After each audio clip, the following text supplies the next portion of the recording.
সালাত কায়েম করো, সালাত কায়েম করো, হবে সম্মানী তুমি, হবে জান্নাতি তুমি, হবে সম্মানী তুমি, হবে জান্নাতি তুমি, দিবে কাল হাসরে শীতল ছায়া আরশে আজিম, রব্বিয়াল আলা, রব্বিয়াল আযীম, রব্বিয়াল আলা, রব্বিয়াল আযীম। সুবহানাল্লাহ পড়ে।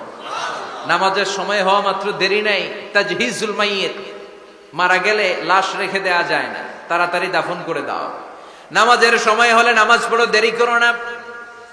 মানুষ মারা গেলে দাফন করতে দেরি করো না।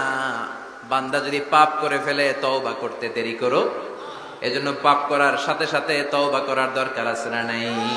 এখন তওবা যে করব, কোন সিস্টেমে করব? কোন সিস্টেমে?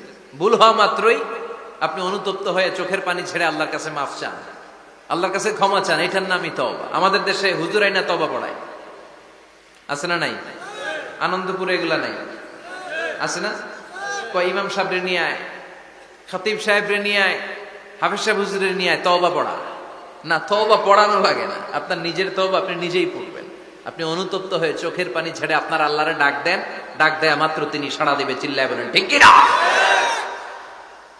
উলামা ইকরামরা তওবার 5টা শর্ত আরোপ করেছে। এই 5টা শর্তের আলোকে যদি তওবা করেন, মুহূর্তের মধ্যেই তওবা কবুল করে নেবে কে?